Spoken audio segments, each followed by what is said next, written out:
gente, tudo bem?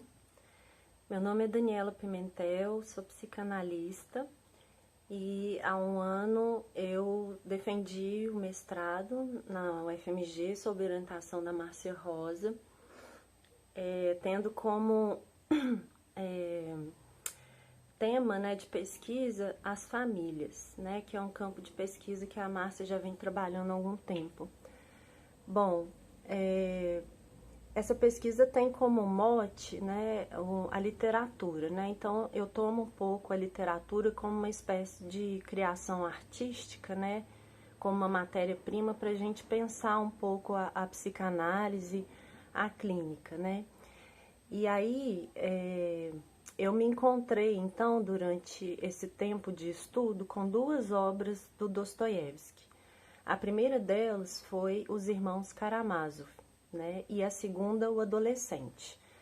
Nessas duas obras, eu extraí duas expressões, que me marcaram de uma certa forma, Nos Irmãos Karamazov, eu me deparei com uma pergunta que o suposto parricida se faz, Se ele não teria sido gerado para si mesmo, uma vez que não existiu aí para ele, na sua vida, na sua trajetória, a função paterna, Então, o pai surge aí como um pai tirano, gozador,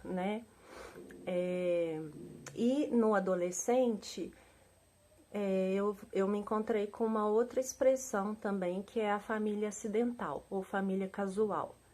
É uma família que se constitui ao acaso, num mero encontro entre pai e mãe, Então, trata-se então de um adolescente que surge desse encontro, que foi gerado ao acaso, Então, é um filho indesejado.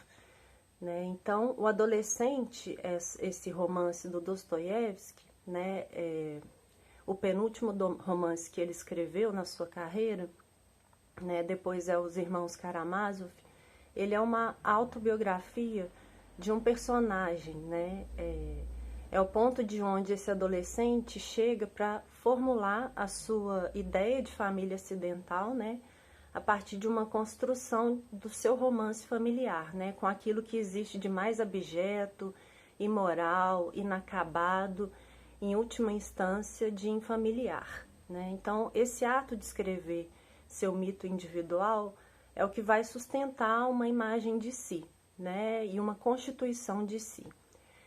Então, assim, a nossa proposta é pensar se esse sujeito gerado em uma família casual, o sujeito gerado para si mesmo, se ele é o que surge como um sintoma, uma vez inserido nessa família, É um filho indesejado, às voltas com o abandono, com a solidão, Então, ele é o resultado de uma contingência.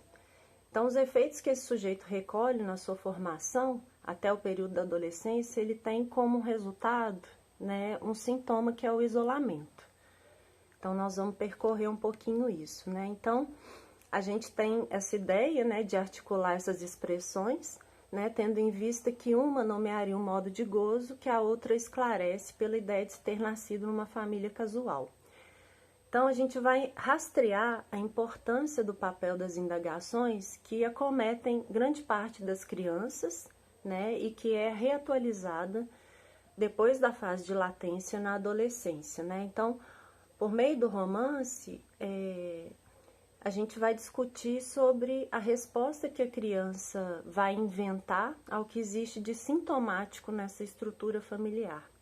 Ali onde o desejo traz a marca do anonimato, não encarnando um nome.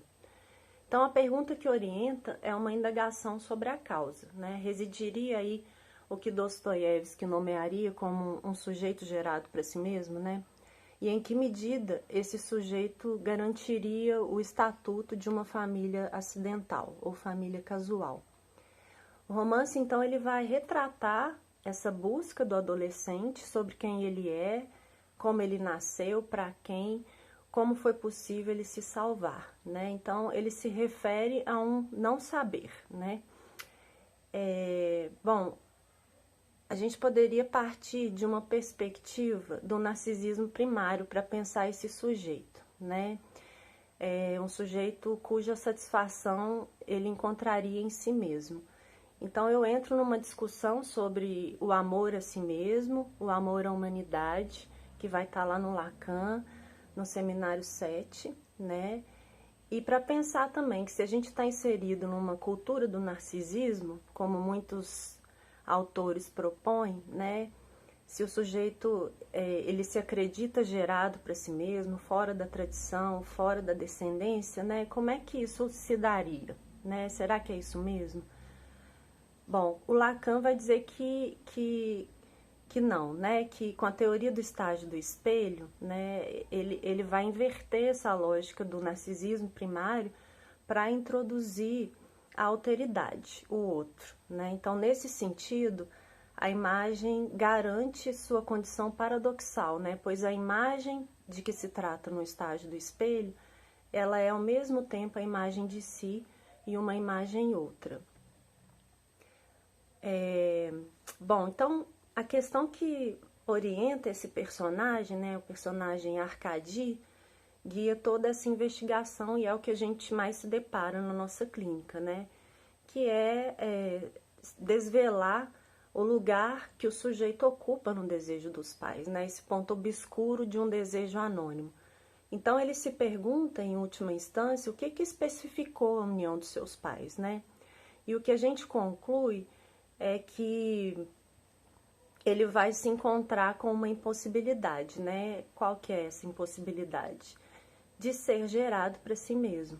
Então, nesse sentido, é possível a gente considerar que um saber sobre a origem não decifra o enigma de quem o sujeito é, né? A gente sabe que ele é um sujeito, um filho indesejado, mas gerado para si mesmo, não, né? Então, na constatação de que a família persiste, né, que é unida em torno de um segredo, de um não dito, né, como diz Miller lá nos Assuntos de Família, isso tem uma certa implicação, né, nessa filiação.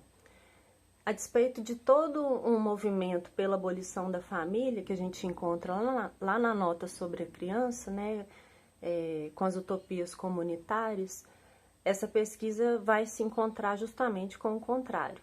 Então, se a gente constata que ainda que a família seja casual, acidental, ainda que novas parcerias se desenhem em nossos tempos, né, com as novas configurações familiares, a gente não prescinde da família, né? Ela sempre retorna no discurso, né, do analisante, dentro ou fora dos ideais. Então, ela sempre está inscrita, ela é sempre necessária. E aí, o Lohan vai trazer uma frase muito bacana, assim, para a gente pensar um pouco o que é essa constituição de um romance familiar, né? Quando ele vai fazer análise com Lacan, e o Lacan diz para ele que todos nós acabamos sempre nos tornando um personagem do romance que é a nossa própria vida, né? Então, a criação da obra aí seria como uma espécie de criação de um sintoma artificial, né? O sintoma vai surgir aí como uma espécie de rearranjo, né? Então, o que fica para nós, né? Que a partir dessas elaborações, seja num tempo, né, no século XIX, seja hoje na contemporaneidade, a gente pode compreender que a questão do sujeito, ela continua a mesma, né? Ela gira em torno da pergunta que estabelece o desejo do outro como causa da sua existência, né? Então é isso, espero que a gente possa se encontrar em breve. Abraço.